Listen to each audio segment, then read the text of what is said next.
In this video, I wanted to walk you through an exercise to give you a way to build your real estate business by design.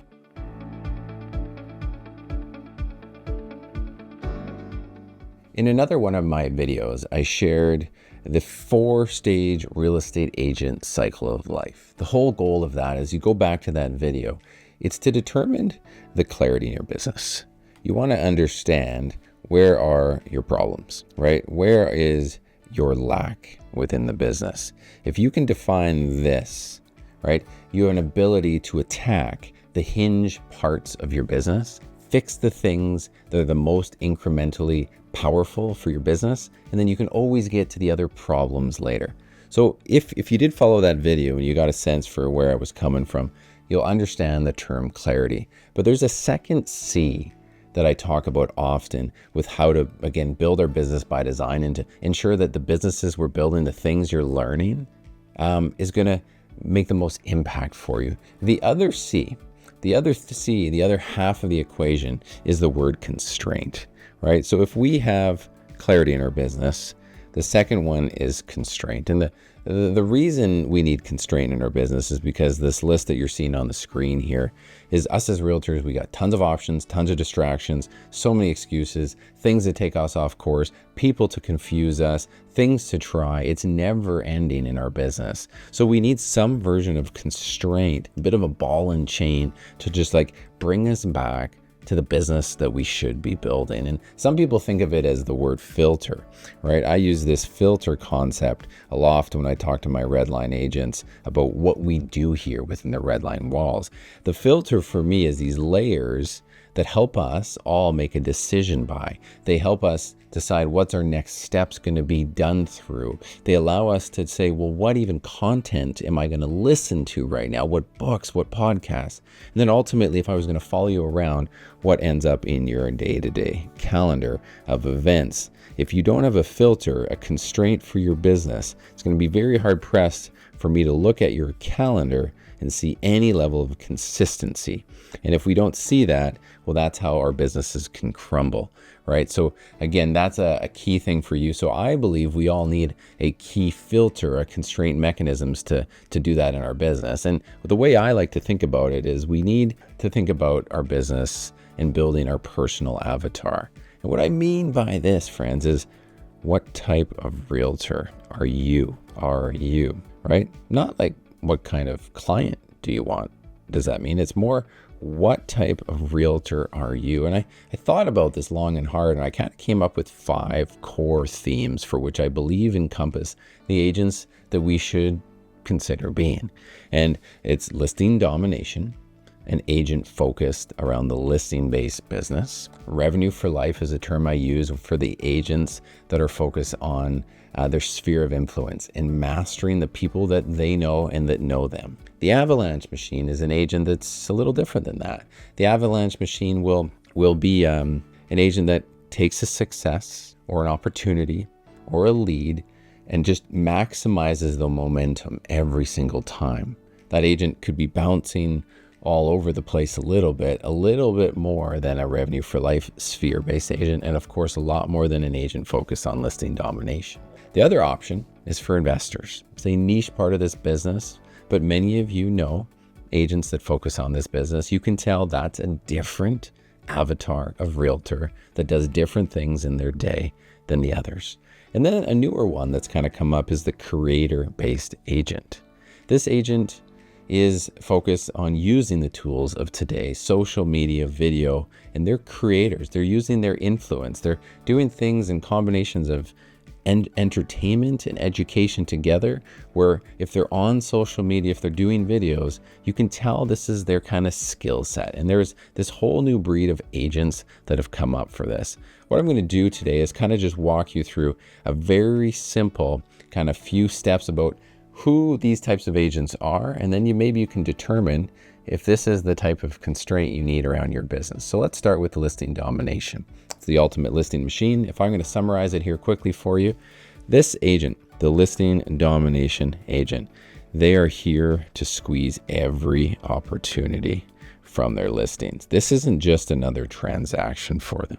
These people, when they're running a listing, They lead incredibly hard and they're very service oriented because the people feel completely confident that this listing agent is going to cater to all of their needs and then bring them the results that they need, right? So that's service oriented, focused around the listing support. These agents, if you go back to one of my prior videos, they focus on phase 3 and phase 4. Phase 3 and phase 4 is the harvest, which is the client experience and maximizing the marketing, plus the regrowth, where every listing is going to create more momentum, right, on their business. And in the harvest, the client is served really well, plus their marketing is through the roof. So that combination is what a listing dominant agent is.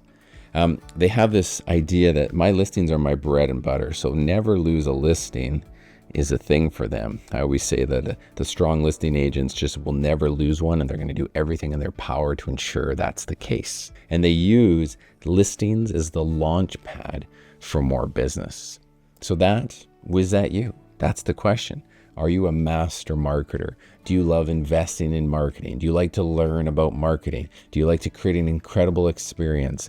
Do you like to market both when the listing goes live and then, of course, when it sells? Do you like to use that concept to transact more and more? As you're listening to this, you might say, no, that's not me at all. I don't love that side of the business.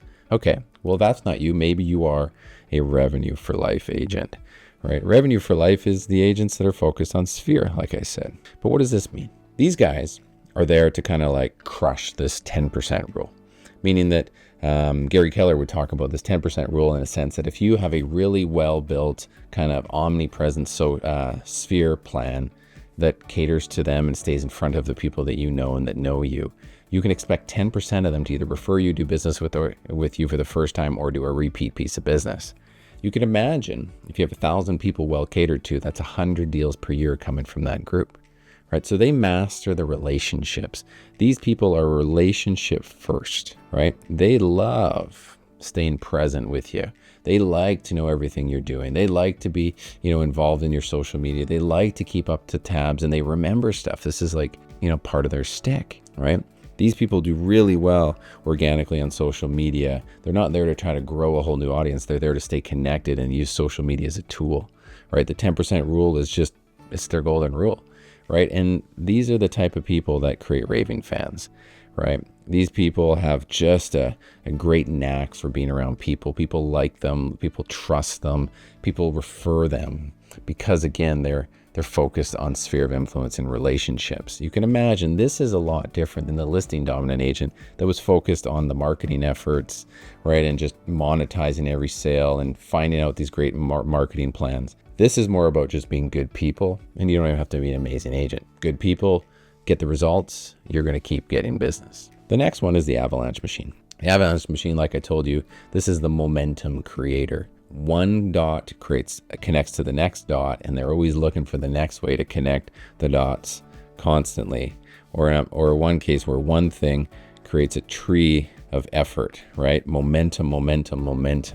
Right? They use the opportunities that come in the seed, meaning like lead generation, while they're nurturing, in the harvest when they're getting leads upon a launch. And then they also do so, in the fourth phase when we regrow. Any opportunity across any phase, could be the spark that sets them off a path of multiple opportunities, right? It's more of an attitude. The Avalancher really is like a dog with a bone. When a lead comes, they're already thinking, how do I connect the dots to what I have? How do I daisy chain this into more? And this is what they think about every single day, right? They're the ultimate matchmaker, and they like to just do this with their list of contacts, no matter where they are in the funnel, right? They treat momentum like a game, where a listing dominant agent would say, a listing sale gets me more. The momentum, the Avalanche machine, is any opportunity daisy chains together to another. All right. The next one would be the investor again. I told you about this one. This is somebody who's focusing down on their niche, their love, right? These people, right, are building their business focus on investors, right? Pretty simple. Very likely they are investors themselves. They understand the game. They're in the game. They understand the math. They like the math. They're willing to contextualize it and share this with other people. That's a lot different than the average agent who doesn't understand cash flow and ROI and cap rates. You have two styles of agents here.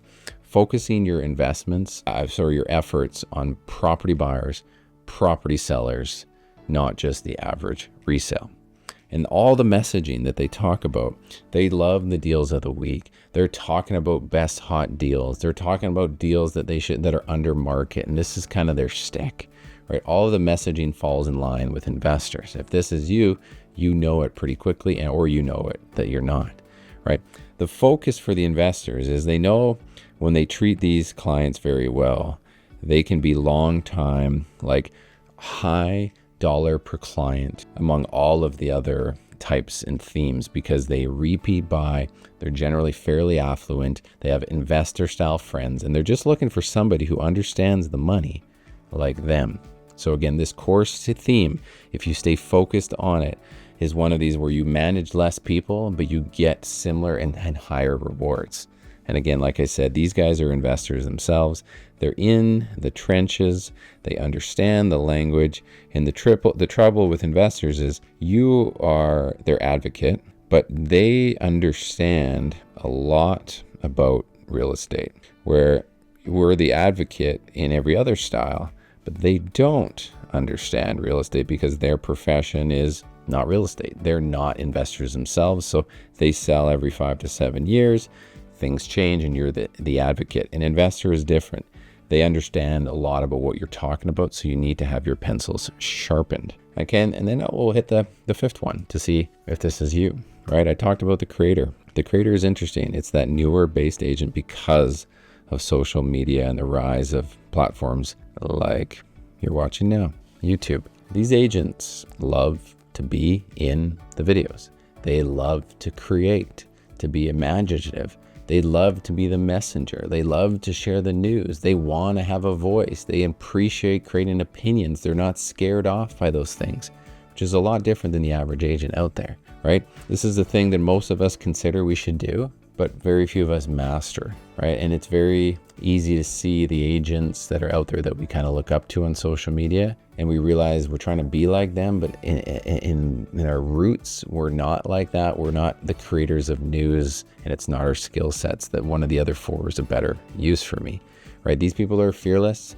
They hear no, they get ridiculed. They don't care. They keep going, and they understand this is a long game because you just never know what content creation can do.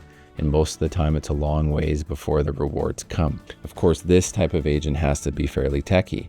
And why is that? Because all the tools of today continue to change. The video creation tools, the editing tools, the caption tools, the AI tools, right? All the software that goes together with all this. This, a creator has to be okay to dive into. So again, friends, if you just had to pick one, if we had to go back to this concept of constraint, if you had to just pick one that works for you and you could use this and focus on that style of business, would your life simplify? Could you master it? Could you build the avatar agent? Again, create this life by design. This plus the clarity effect that I shared in one of my prior videos, I would say which phase of the 4 phases of your business needs the work is the most important linchpin. These things together are the 1-2 punch to create the real estate business of your dreams and love what you're doing because you've done it by design. Hopefully this has helped.